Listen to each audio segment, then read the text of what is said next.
అందరికీ నమస్కారం. నేటి కవిత చోరవేత్త. రచన శ్రీ చిరావూరి మదన్ మోహన్. సమర్పణ ప్రజ్వల చిరావూర్. వాట్సాప్లో వచ్చింది ఓ పోస్టు, దాన్ని చదవాలి మరి మస్టు. అలా వచ్చిన వాటిల్లో ఇదే బెస్ట్.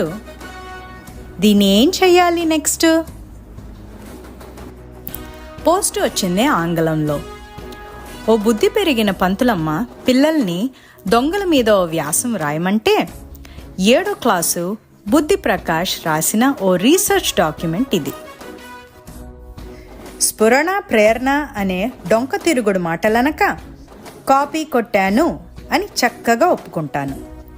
మ్యాటర్ వాళ్ళది, మాటలు నాది, భావం వాళ్ళది, భాష నాది. ఇక విషయానికి వెళ్దాము. దేశ ఆర్థిక అభివృద్ధికి దొంగల దోహదం.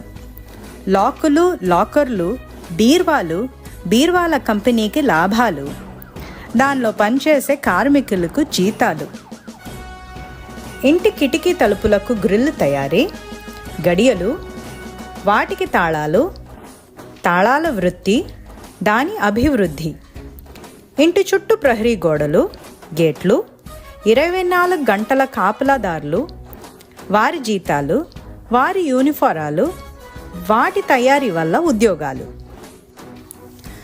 దొంగల వల్ల సీసీటీవీలు, మెటల్ డిటెక్టర్లు, సైబర్ సెల్ స్థాపనలు వగేరా వగేరాలు, దొంగల వల్ల పోలీసులు, పోలీస్ స్టేషన్లు, పోలీస్ పోస్టులు, పెట్రోల్ వాహనాలు, రైఫిల్స్, రివాల్వర్స్, వాటి బుల్లెట్లు, వీటి తయారీ, దానివల్ల లాభాలు, కొందరికి ఉద్యోగాలు, దొంగల వల్ల కోర్టులు, జడ్జిలు, లాయర్లు, కోర్టులో పనిచేసే అంతమంది సిబ్బంది, వారి జీతాలు, భత్యాలు, ఆమ్యామ్యాలు, దొంగల వల్ల జైలర్లు, పోలీస్ సిబ్బంది, సమాజంలో ఎందరికో ఉద్యోగ అవకాశాలు, దొంగల వల్ల పోయిన సెల్ ఫోన్లు, ల్యాప్టాప్లు, సైకిళ్ళు, మోటార్ సైకిళ్ళు పోలీస్ కనిపెట్టనందున కొత్తవి కొనుక్కుంటే దేశ ఆర్థిక వ్యాపార అభివృద్ధి, కొందరికి ఉద్యోగాల వల్ల దేశ సుభిక్ష వృద్ధి, దొంగ ప్రసిద్ధుడైతే మీడియా వృద్ధి, దానిలో పనిచేసే వారికి అభివృద్ధి, దేశ ఆర్థిక అభివృద్ధికి దొంగలు వెన్నెముక అని ముగించాడు బి ప్రకాష్ అనే బుద్ధి ప్రకాష్, 7th స్టాండర్డ్. నమస్కారం.